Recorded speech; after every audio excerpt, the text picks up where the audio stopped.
সম্প্রতি আমরা জানি যে আপনি অত্যন্ত বলিষ্ঠভাবে বলছেন যে জননেত্রী শেখ হাসিনা বাংলাদেশে ফেরার যে ঘোষণা দিয়েছেন এই কাজে আপনি জড়িত এবং আপনি এই ব্যাপারে আমাদের সবাইকে সাহস যোগাচ্ছেন।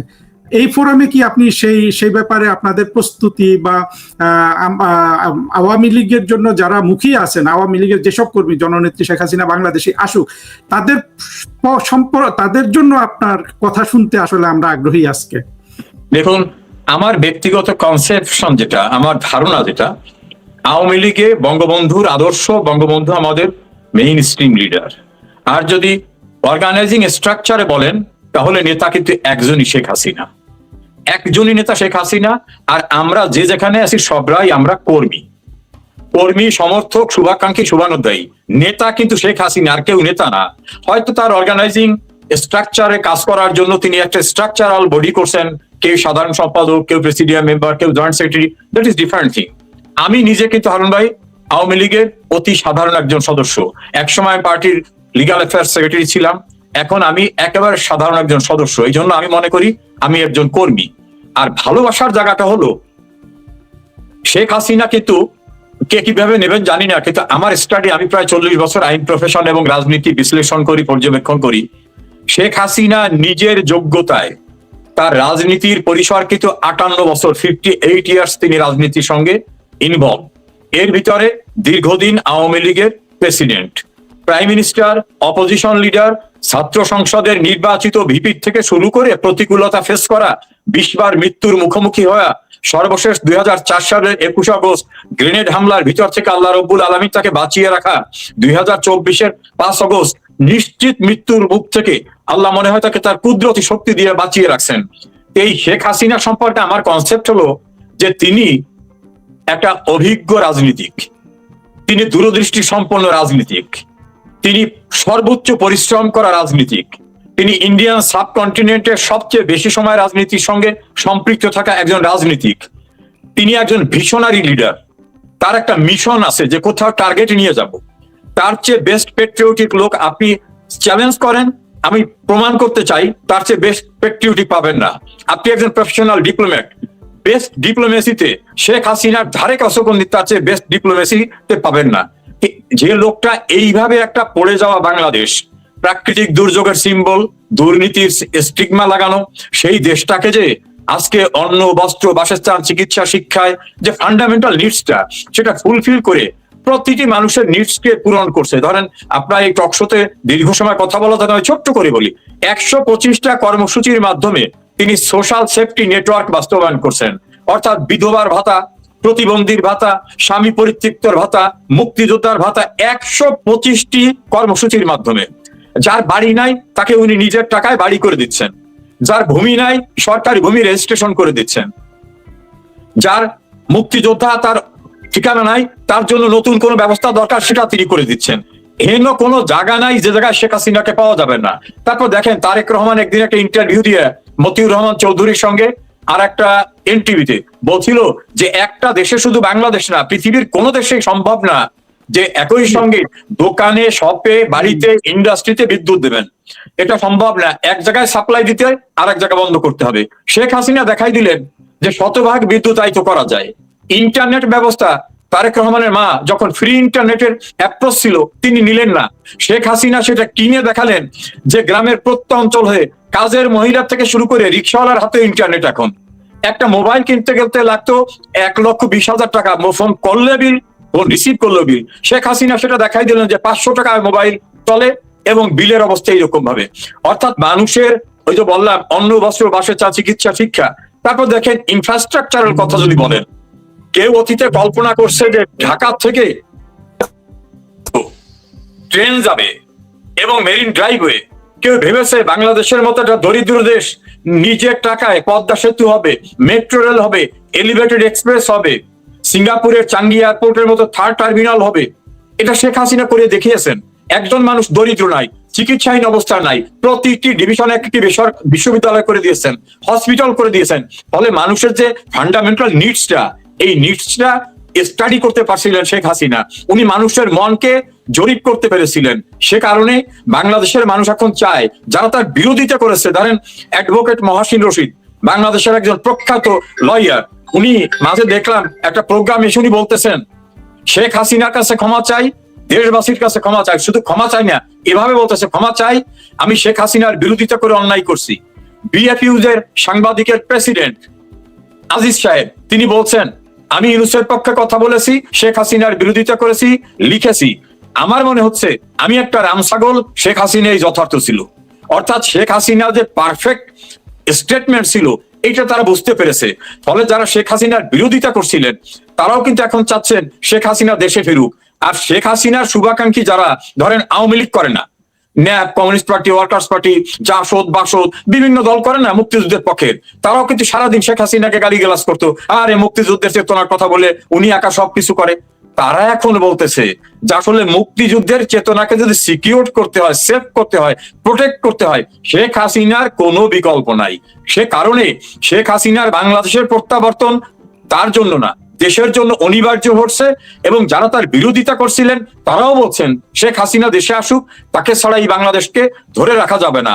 ফলে আমি আওয়ামী লীগের শুধু না, যারা মুক্তিযুদ্ধের পক্ষে NAP, Communist Party, Workers Party, social organisation করেন, কালচারাল অর্গানাইজেশন করেন, সবাইকে অ্যাপ্রোচ করব, হাম্বেল রিকোয়েস্ট করব, আমার আর্নেস্ট অ্যাপিল হবে আপনারা প্রস্তুত হন। আপনাদের মনের কথা শেখ হাসিনা জানেন, তিনি বুঝতে পেরেছেন, তিনি যাবেন, তাকে স্বাগত জানাতে যদি আবার ৭১-এর মতো লড়াই করতে হয়, সে লড়াইয়ের জন্য আমাদের প্রস্তুতি নিতে হবে। আমার মনে হয় লড়াইটা আসলে ওইভাবে লাগবে না। যেটা হলো বাংলাদেশের সব মানুষ একটা জিনিস বুঝে গেছে, একেবারে 2 কোটির মতো হার্ডকোর পাকিস্তানি ছাড়া, যে রাষ্ট্রটা কোথায় ছিল, কোথায় নিয়ে এসে। আপনি নিশ্চয়ই খেয়াল করেছেন জননেত্রী শেখ হাসিনার শেষ বছরেও কিন্তু জিডিপি গ্রোথ ছিল 6.8%, এটা কিন্তু কোভিডের পরে। আর সেইটা ইউনূসের যে লাস্ট কোয়ার্টার যেটা, এটাতে আমরা দেখলাম যে মার্চ, এপ্রিল, মে, জুন, যে সময় তারেক রহমান প্রধানমন্ত্রী, মাত্র 2.2 জিডিপি গ্রোথ। এরা 6.8 প্রজেক্ট করেছে এই অর্থ বছরের জন্য। কিন্তু আমার ধারণা কোনোভাবেই, আমি যত অর্থনীতিবিদদের সাথে কথা বলি, কেউ কিন্তু 3 থেকে 3.5%-এর বেশি গ্রোথ দেখেন না। আমরা যদি সবকিছুই বাদ দেই, বাংলাদেশের অর্থনীতিটাও তো ধ্বংস হয়ে গেছে এবং দেশ একটা নীরব দুর্ভিক্ষের দিকে যাচ্ছে। তো এইখানেই তো বোঝা যায় যে আপনি যে কথাগুলো বললেন, প্রধানমন্ত্রী শেখ হাসিনার যে সামাজিক অর্থনৈতিক অবদান, সেগুলো মানুষ কিভাবে আসলে অস্বীকার করবে? দেখেন, আপনি বাংলাদেশের বেকারত্ব দূর করার জন্য শেখ হাসিনার যে ভূমিকাটা ছিল, সেই বেকারত্ব দূর করার 2টা পার্ট ছিল। একটা হলো বিদেশে জনশক্তি রপ্তানি, দ্বিতীয়টা হচ্ছে দেশের অভ্যন্তরে শিল্পের বিকাশ। তা বাংলাদেশের ভিতরে শিল্পের বিকাশ না, 300 শিল্প বন্ধ হয়ে গেছে। বিদেশে জনশক্তি রপ্তানি না, জনশক্তি যা ছিল তা বাংলাদেশে পাঠিয়ে দিচ্ছে। ফলে বাংলাদেশের যে অর্থনীতির যে গ্রোথটা, এই জিডিপির হারটা বাড়বে কিভাবে? বাড়ার যে সোর্সগুলো, সব সোর্সগুলো কোলাপস হয়ে পড়ছে। এই অবস্থায় আর এইটা যদি চলতে থাকে, আর ওয়ার্ল্ডের কোন দেশ থেকে কিন্তু বড় ধরনের কোনো সাহায্য এখন পর্যন্ত দৃশ্যমান না, এই অবস্থায় চললে তো দেশের উপর একটা ভয়াবহ দুর্ভিক্ষ নেমে আসবে। এই দুর্ভিক্ষ নেমে আসার মতো পরিস্থিতিটা কিন্তু রাষ্ট্রের ফেইলিওর, অর্থাৎ শেখ হাসিনাকে তাড়াবার পর যারা ক্ষমতা আসছিলেন এবং তার ধারাবাহিকভাবে এখন যারা আছেন, কন্টিনিউয়াসলি এরা সম্মিলিতভাবে কিন্তু সেই জায়গাটা সৃষ্টি করছে।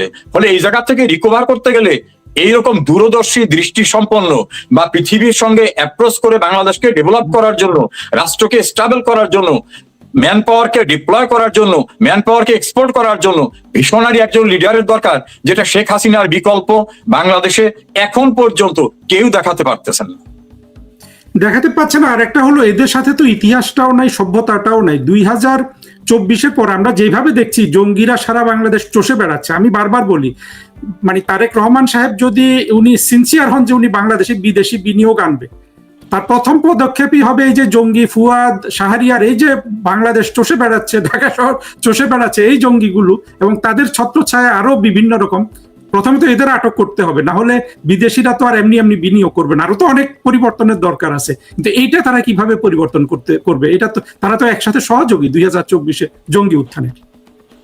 প্র্যাকটিক্যালি হারুন ভাই, বাংলাদেশের রাজনীতির কিন্তু যদি অ্যাজ এ হোল দেখেন, 2টি ধারা। একটি আওয়ামী লীগের নেতৃত্বে মুক্তিযুদ্ধের ধারা, আর একটা হল এন্টি আওয়ামী লীগ। তো এন্টি আওয়ামী লীগ যারা, এরা কিন্তু রিহ্যাবিলিটেশন হয়েছে বিভিন্ন ভাবে। ধরেন ৭১-এ হেরে যাওয়ার পরে কিন্তু তারা নিঃশেষ হয়ে যায়নি।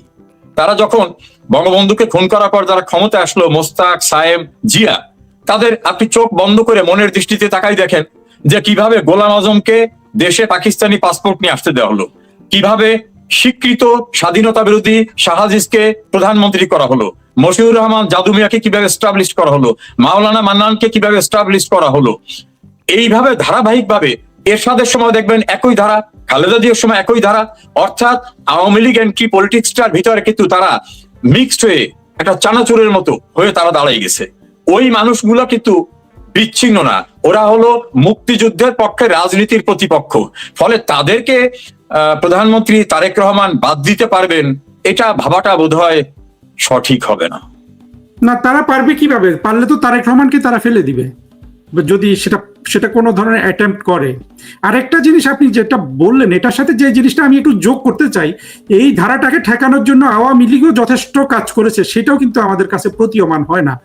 কারণ আওয়ামী লীগ যতটা অর্থনৈতিক উন্নয়নের দিকে গেল, সেইভাবে যদি এই যে একটা অন্ধকার শক্তি যারা বঙ্গবন্ধুকে খুন করলো, যারা ঠিক আবার এই আওয়ামী লীগের সময়ও একইভাবে যারা বেড়ে উঠলো, আবার 24-এর জঙ্গি উত্থান করলো, তাদের সম্পর্কে আমাদের, বিশেষ করে আওয়ামী লীগ যেহেতু একমাত্র মুক্তিযুদ্ধের পক্ষের সত্যিকারের রাজনৈতিক দল এবং শক্তি, যেটা আপনিও বলেছেন, যেটা আমিও বিশ্বাস করি, আমার মনে হয় যে আওয়ামী লীগের পলিসিতে আগের মতো সেই সহনশীলতা থাকবে। আমরা তো আর ওদের মতো রাস্তায় মানুষ পিটিয়ে মারবো না, কিন্তু এই ধারাটার রাজনৈতিক ক্ষমতা, অর্থনৈতিক ক্ষমতা, এটাকে কিন্তু যথেষ্ট কমিয়ে দেওয়ার পলিসি কিন্তু আওয়ামী লীগকে নিতে হবে। কারণ 10 বছর 15 বছর শেখ হাসিনা বা তারপরে কোনো নেতা রাষ্ট্রটাকে একটু উন্নত করবেন, আবার ওরা এসে সব ধ্বংস করে দিবে, এটা তো একটা এন্ডলেস সাইকেল হতে পারে না। আপনি কি বলবেন? আমি আপনার সঙ্গে শতভাগ একমত। পৃথিবীর কোন দেশেই পরাজিত শক্তি, অর্থাৎ একটা বিপ্লবের পরাজিত শক্তি, আমরা তো একটা বড় ভয়াবহ বিপ্লবের মধ্য থেকে স্বাধীনতা পেয়েছি, সেই বিপ্লবের প্রতিপক্ষকে রিহ্যাবিলিটেট করা, পুনর্বাসন করা এবং তাদের মেইন স্ট্রিমে নিয়ে আসা, রাষ্ট্র ক্ষমতায় বসানো। ধরেন আব্দুর রহমান বিশ্বাস এদেশের প্রেসিডেন্ট হয়েছিলেন, তিনি স্বাধীনতার সপক্ষের মানুষ না, তার অন্য কোনো ত্রুটি না থাকলে এই জায়গার তো এরকম ভাবে অনেক জায়গায়। তবে শেখ হাসিনা কিন্তু 2008-এর নির্বাচনের পর ক্ষমতায় এসে যারা স্বাধীনতা বিরোধী বড় ধরনের অপরাধ করেছিল তাদের কিন্তু বিচার শুরু করেছিলেন, অনেকের বিচারের রায় কার্যকর করেছিলেন, কিন্তু তাকে অনেক দিকগুলো সামাল দিতে হয়েছে। একটা অর্থনীতিকে পুনর্গঠন করতে হয়েছে, ইনফ্রাস্ট্রাকচার ডেভেলপমেন্ট করতে হয়েছে, লাইফ স্ট্যান্ডার্ড, মানুষের জীবনমানকে উন্নত করার চেষ্টা করতে হয়েছে, বিদেশিদের সঙ্গে মোকাবেলা করতে হয়েছে, দেশের অভ্যন্তরে প্রশাসন, বিভিন্ন বাহিনীতে নানা রকম হ্যাজার্ড, সেগুলোকে মোকাবেলা করতে হয়েছে। আবার মুক্তিযুদ্ধের পক্ষের শক্তির ভিতরে বিভাজন, সেটাকে একটা ঐক্যের জায়গায় আনার চেষ্টা করতে হয়েছে। তাকে একই সঙ্গে কিন্তু অনেক কিছুকে মোকাবেলা করতে হয়েছে। করতে গিয়ে তিনি তখন দেশটাকে একটা ডেভেলপমেন্ট সাইমালটেনিয়াসলি, পাশাপাশি বিচার ব্যবস্থা, মুক্তিযুদ্ধের প্রতিপক্ষকে কিভাবে রহিত করা যায় করতেছিলেন। তখনই কিন্তু এই 24-এর ঘটনাটা ঘটলো, প্রক্রিয়াটা কিন্তু ছিল। তবে এই ক্ষেত্রে আমি আপনার সঙ্গে একমত যে আরো strictly policy making, strategical plan দিয়ে এই জাতীয় বিষধর সাপ অথবা তাদের উত্তরসূরিদেরকে কোনোভাবে রেখে মুক্তিযুদ্ধের ধারাকে অব্যাহত রাখা ডিফিকাল্ট হবে। এটা আওয়ামী লীগের যারা নীতি নির্ধারণী পর্যায়ে আছেন তাদের এই বিষয়টা ভাবতে হবে বলে আমি একজন কর্মী হিসাবে আমিও সেটা মনে করি। আপনাকেও ধন্যবাদ। আমার মনে হয় এটা আমাদের জন্য খুবই গুরুত্বপূর্ণ, কারণ আমরা মুক্তিযুদ্ধের পক্ষের আমাদের নেতারা, সেই বঙ্গবন্ধু থেকে শেখ হাসিনা, দেখলাম বঙ্গবন্ধু রাষ্ট্রটা তৈরি করে দিলেন, শেখ হাসিনা রাষ্ট্রটাকে অর্থনৈতিকভাবে সমৃদ্ধ করলেন, কিন্তু সেখানে বঙ্গবন্ধুকে খুন করে ফেলা হলো, আবার শেখ হাসিনাকে খুন করে ফেলতে চেয়েছিল।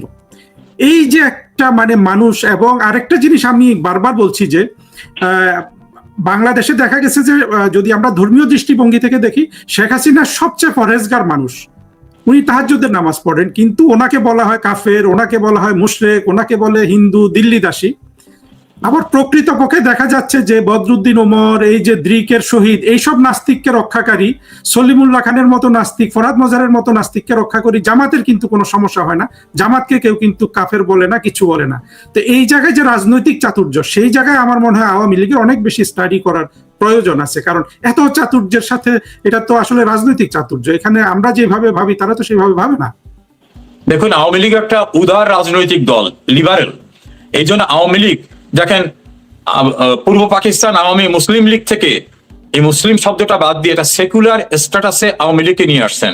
সেই সময় কিন্তু কট্টরপন্থী অনেক নেতারা বঙ্গবন্ধুকে ছেড়ে চলে গেছেন। আপনার স্টাডি করে দেখবেন, হোসেন শহীদ সোহরাওয়ার্দী তিনি শান্তি সম্মেলনের নামে চলে গেলেন বাইরে, মাওলানা আব্দুল হামিদ খান ভাসানী চলে গেলেন, শেরে বাংলা একে ফজলুল হক সক্রিয় রাজনীতি থেকে চলে গেলেন। একজন ইয়াং বঙ্গবন্ধুর কাছে কিন্তু সব দায়িত্ব বঙ্গবন্ধুকে যে প্রতিকূলতা মোকাবেলা করতে গিয়ে বাংলাদেশের স্বাধীনতার সপক্ষের স্ট্যাটাসটাকে সামনে নিয়ে আসতে হয়েছে, এটা কঠিন ছিল। ওইখানে এই যে যারা একটা কট্টর মানসিকতা, আপনি সিম্পলি দেখেন লিবারেশন ওয়ারের সময় একটা পক্ষ কিন্তু মুক্তিযুদ্ধকে সাপোর্ট করে নাই, তারা কট্টর চাইনিজ পন্থী ছিল। তারা বলতো যেটা শ্রেণী শত্রু, শ্রেণী সংগ্রাম, এই শ্রেণী সংগ্রামের নাম দিয়ে তারা সেদিন কিন্তু মুক্তিযুদ্ধের বিপক্ষে অবস্থান নিয়েছিল। অর্থাৎ তারা কিন্তু মুক্তিযুদ্ধ কালীন সময়েও পক্ষে ছিল না। এই জাতীয় মানুষগুলোকে কিন্তু মোকাবেলা করতে হয়েছে পর্যায়ক্রমে। এই পর্যায়ক্রমে করার সময় কিন্তু অনেক সময় আমাদের মুক্তিযুদ্ধের পক্ষে ধরেন জাসদ বিভাজিত হয়ে আলাদা একটা দল হয়ে গেল। যারা সমাজতান্ত্রিক চিন্তা চেতনায় তারা ন্যাপ মুজাফফর, কমিউনিস্ট পার্টি আবার ভাবে বিভাজিত হয়ে গেল। জাসদের একাধিক উইং হয়ে গেল।